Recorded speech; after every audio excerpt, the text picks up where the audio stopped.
Welcome to Shore Support, a program that highlights organizations who enhance the lives of our community through charitable efforts. I'm your host, Nathan Magno, and on today's episode, we'll be discussing community gardens.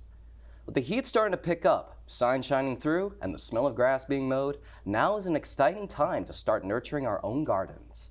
Today, we'll be joined by two guests to talk about how community gardens help grow not just our neighborhoods, but the people who grow alongside with them. Now joining us is Barbara Miles, Community Chaplain Liaison of Sadie Vickers Community Garden. A pleasure to have you with us this morning, Barbara. Well, thank you for having me. What is the overall mission of the Sadie Vickers Community Resource Center, and specifically, its community garden? Well, Community Medical Center and R.W.J. Barnabas and the Sadie Vickers Community Resource Center became partners.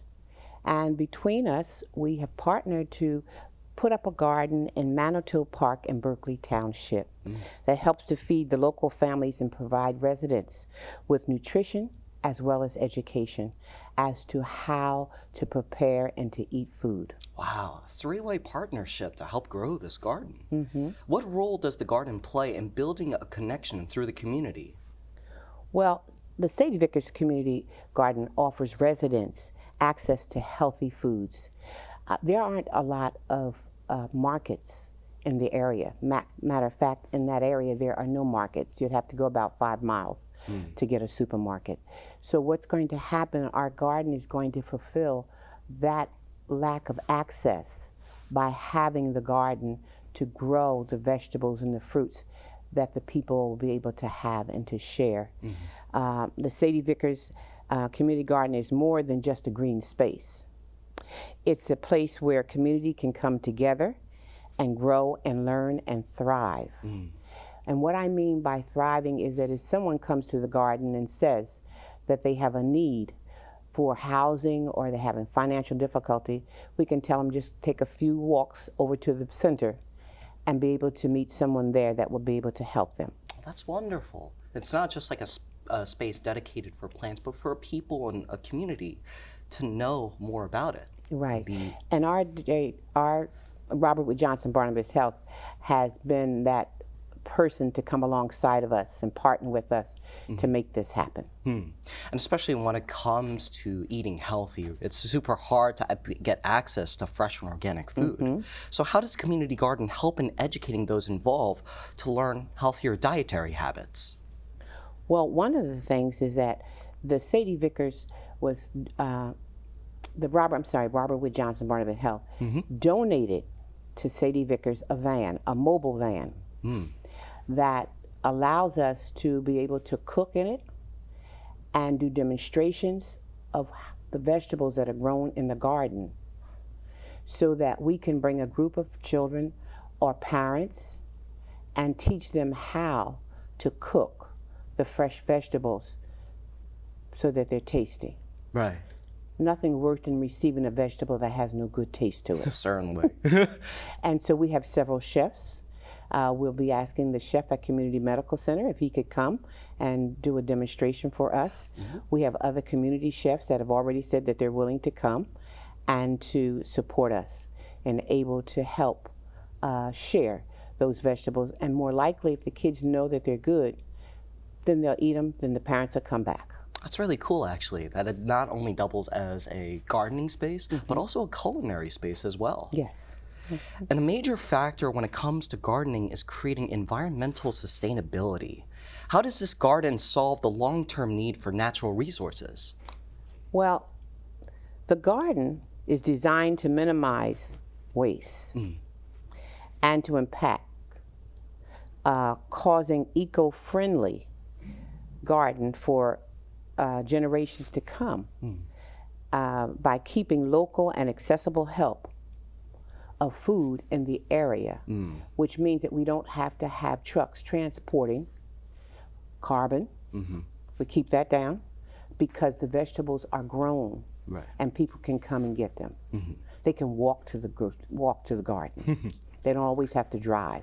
So we're taking care of the land by putting in, we use earth boxes, so we're not digging up the ground but we continue to, when those grow, we take those out, put some new ones in, and we're making it eco-friendly for everybody. All right.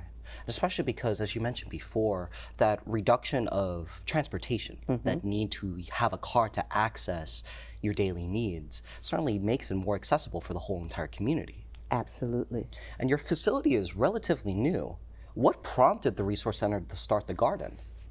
Well, you know, that's, for me, is I go out to meetings all the time, representing Sadie Vickers Community Resource Center.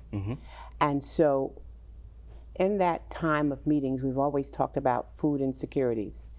And one day, having a conversation with someone at the Community Medical Center, heard what I was saying and said that the Beth Israel Hospital in Newark had a garden. And so, and a greenhouse. And we went and checked it out. And from there, this is where we are. And come September 2024, we cut the ribbon to our own garden. But it took about 2 years for us to get there. Wow. Okay. To have the garden that we're having. But it's opening ears. And what I see is that Community Medical Center, which is a part of a bigger Robert Wood Johnson Barnabas Health Association, is that they heard that there was a need. So they weren't only willing to take care of the body and make it healthy, but they understood that they needed good food for those people to be healthier. So they're doing 2 for 1. You're getting the people healthy, taking care of them by giving them the right foods, and you're taking care of them in the hospital medically. So we combine together to do what needs to be done. Wow, to be able to like create like a small space to be able to have that outreach, to be able to provide the community with the ability to take care and enjoy healthy foods in that regard. So for me, Robert Wood Johnson Barnabas Health has an open ear to listen and is willing to work in their community and show up. And I think that's wonderful. That's wonderful as well. And especially when it comes to this partnership, do you have any future plans for fighting food insecurity and building those communities? Yes, we do. We are planning on having farmers markets at different times of the year to be able to serve the people. So what we don't grow, we can bring into farmers markets, and which will give people opportunity to share. And also, Robert Wood Johnson Barnabas Health will be making food more affordable by working with the farmers of the Garden State, so that it can be spread out so that everyone can receive the accessible food that is necessary for them to have. Wow, okay. Because farmers markets are always that place for people to be, not just a place to simply trade goods, but a place to interact with others in that way. And also, we're planning on seeing how we can work with the Board of Social Service to help people who receive SNAP to be able to use the SNAP waivers to come and buy food from the garden, less cheaper than what's in the stores. Could you clarify, actually, what is a SNAP waiver? Well, SNAP is food stamps. And so if we can have the Board of Social Service allow the people who are getting food stamps to come in and set us up so that we can receive the food stamps, then we can get paid through them for giving them food. And then take that money, put it back into the garden, and grow what needs to be grown. So how can viewers help participate and help grow this garden? Always volunteers.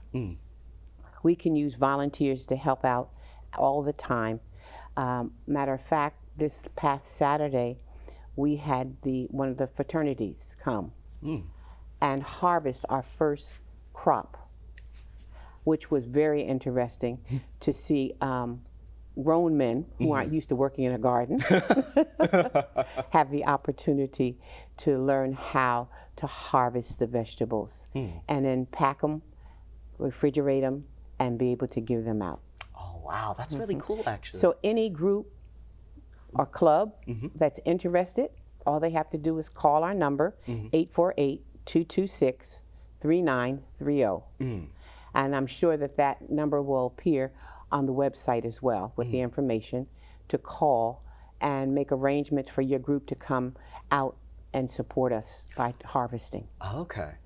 Even if they want to plant, they can do that too. So when it comes to participation, is it necessary to be involved within a group, or can you also participate individually? You can participate individually. I've had several people call before we started this year to do planting that wanted to work in the garden. So I just made a volunteer list, call them up, let them know. And the very first day in May, when Community Medical Center came with their volunteers from the hospital, along with the volunteers from the church, along with the community volunteers to do the first planting in May. And so now it's already time to harvest that. Ooh, and it's going to be a very busy season indeed. Yes, it is, and a hot one at that. So what are like some of the responsibilities that viewers should expect when participating? Well, come dressed comfortably. Know that you don't have to have the answers to what they're going to ask you to do. Someone's going to show you how to cut, how to plant, how to take off the dead leaves, how to prune.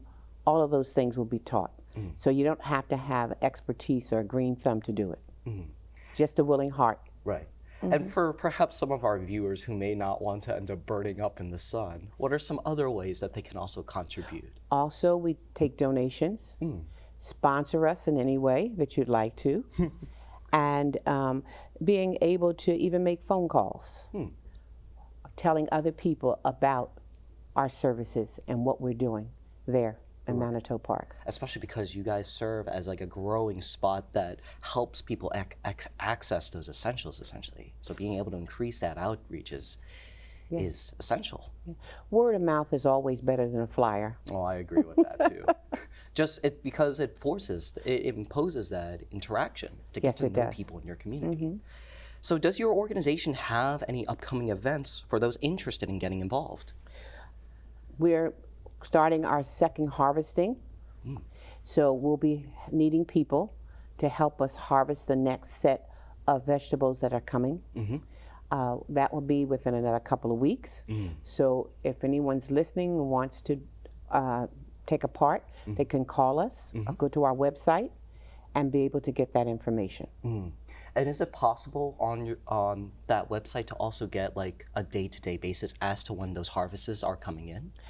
We will be updating as we go along. Yes. Got it. Yes. Got it. And where can our viewers find more information about the garden and your organization? You go to our website, which you will be posting for people to be able to access that information. Wonderful. And that's happening on the Sadie Vickers Community Center website. Yes. All right, wonderful, wonderful. Yes. But there's a lot to end up looking forward to this season. A Oh, lot to yes. harvest as well. And last question, how long does the community garden stay open for? Well, right now, we're in the process of figuring out a lot of things, because last year was just our first year to even try and grow.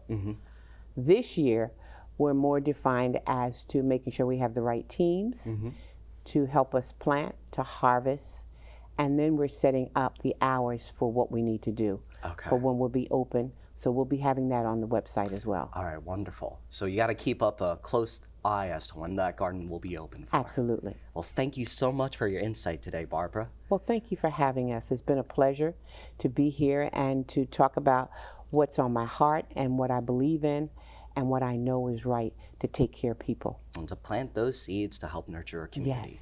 Yes. We'll be continuing our conversation with Teresa Maltz from Virginia A. Cory Community Garden right after this.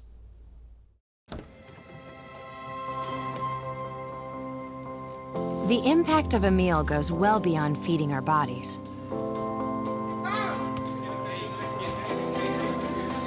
Because when people are fed, futures are nourished. Everyone deserves to live a full life. And with your help, together we can end hunger. Join the movement at feedingamerica.org/actnow. My family relied on public assistance to help provide meals for us. These meals fueled my involvement in theater, which fostered my love for acting. When people are fed, futures are nourished. Join the movement to end hunger at feedingamerica.org/actnow.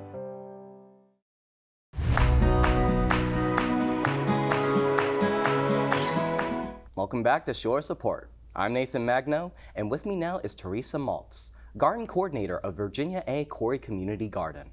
A pleasure to have you with us today, Teresa. Thank you for having me. So what is the overall mission of the Virginia A. Cory Community Garden? Well, the overall mission of the Virginia A. A Community Garden is to have a community space where people can gather, which is actually twofold. There are individual plots that people can sign up for to have for the season, and also to have a space. We have community beds which are set aside purposely for donating to local food organizations and pantries in the area. Ooh, so it kind of works like a reservation of sorts. Yes. That you get your own little plot of land to take care of. Yes. So how did you partner with Monmouth University to secure this location? Okay. Well, it all started in April 2010 with the help of the School of Social Work in conjunction with the Center for Human and Community Wellness. There was a first-year graduate student. His name was Sean Foran, and he got the funding, set aside the plot space, and initiated the first growing season, which started in 2010. And he was actually a garden intern. So this was like his brainchild. Oh, really? Yes. A student of Monmouth University Yes. to give back to the college. Yes. That's really cool. Definitely. And since then, fast forward, we've had a number of garden interns each season, which have been extremely helpful and resourceful in improving the garden. Right, to follow in his path. Yeah. That's really cool. Do the gardeners keep a portion of their harvest, or is everything donated to local organizations? Okay. Well, again, that's twofold.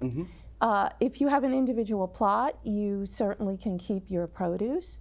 But with the community plots, people will help out to harvest that, and then that's donated, that's like pay it forward to local food organizations and pantries. Oh, really? Okay, so all those like local organization boxes are all dedicated for a specific like food pantry in that regard. Right. We have raised beds specifically assigned for food donation. And in fact, I'm going to add this. Last year, we harvested 3,485 pounds of produce. Okay, that's a lot then. Yeah. Especially because you started back in 2010. So this is a whole decade and a half worth of work putting into this place. Right. That's impressive. And I might just say a little blurb about, we have longtime gardeners at the garden who have been there since maybe the year after the garden started. I'm just going to say their names real quickly.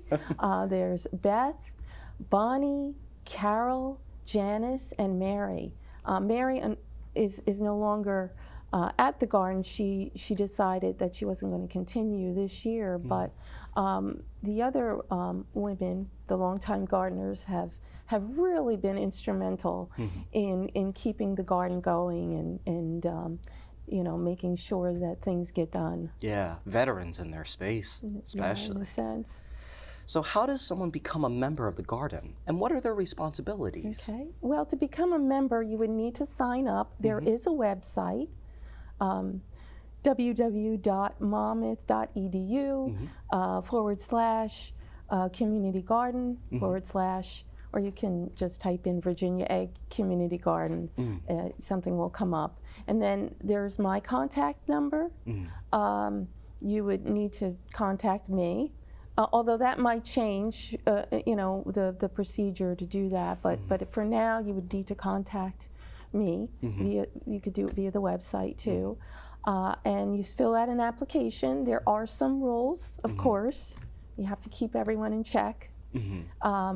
But some of the responsibilities would include making sure you maintain your plot, weed the plot, weed the aisles surrounding your plot, have something planted at least by June 1st, and then of course at the end of the season cleaning up. Right. And in addition, because more than half of our garden is donated to donating food, we require people to put in 12 hours of we call community service. That might mean harvesting, helping with the harvest, weeding, spreading wood chips, maintaining the flower beds in the front.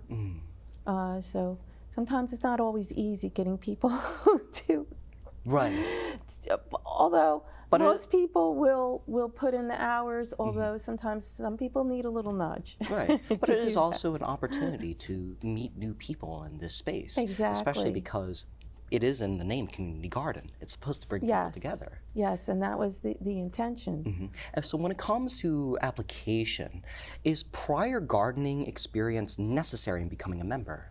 Not necessarily, although some people are turned off by that. They feel like, oh, I got a garden. There's enough people in the garden who are resourceful. We have master gardeners. In fact, we had a master gardener, Jean, in the garden for a long time who had her own plot, but circumstances changed for her, so she's a little bit further away. But we have Beth, who's a master gardener, and some other master gardeners. Right. I'm a master gardener.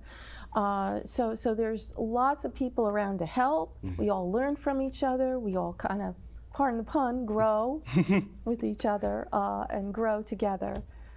To just jump right in and get your hands dirty. Just like that. Exactly. Just, go for it. And you see other people's plots. You see what they're doing. I also put out a newsletter, and I'm very good with emailing and updating people. So there's lots of resources. Right. And master gardeners, by the way, have been involved since the inception of the garden. But it's a very accessible and secure place, so that even for those who may not have a green thumb and are simply just curious, that they can learn on the fly just like that. Exactly. And we all learn from each other. Certainly. Yes, the longtime gardeners and the master gardeners, they have a wealth of knowledge, which is crucial for the garden. Right. But sometimes, you get new members come in and they're fresh and they have new ideals too that, you want to make sure that you give them space and listen and, learn too. So we all kind of learn together. But especially in the matter of giving them also an opportunity to perhaps even expand their knowledge and technique when it comes to gardening. So what type of classes and workshops do you offer at the garden site? Okay. I have to be honest, we used to do a little bit more. So, I'm hoping that will pick up again. But in the past, we have done various workshops. In fact, we did one for the members only, a raised bed workshop, which one of the garden members, Mike, he put that workshop together for us, and so we have some new raised beds in the garden. In addition, I should say, we've had workshops on nature printing. We've also had workshops or talks, I should say, on garden-relating topics such as native plant species, native plants, maybe gardening techniques. There was one year in which there was yoga offered at the garden. Wow. Okay. And music. Unfortunately, that didn't take off as well as we thought it would, but there was still some participation. Also, students have come, university students have come in and done like poetry readings at the garden. Chefs in the garden, that was a big one. I unfortunately never got to attend one of those events, but that was a big draw.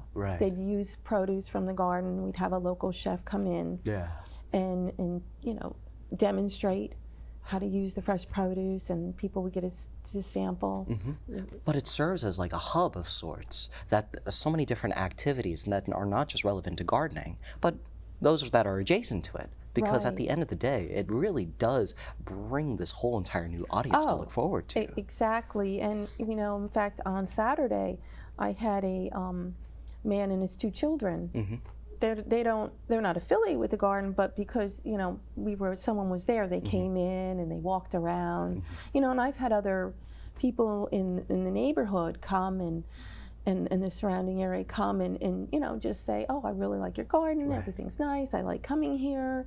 We have a bench out front, we have a little, what is those libraries, free libraries, little library.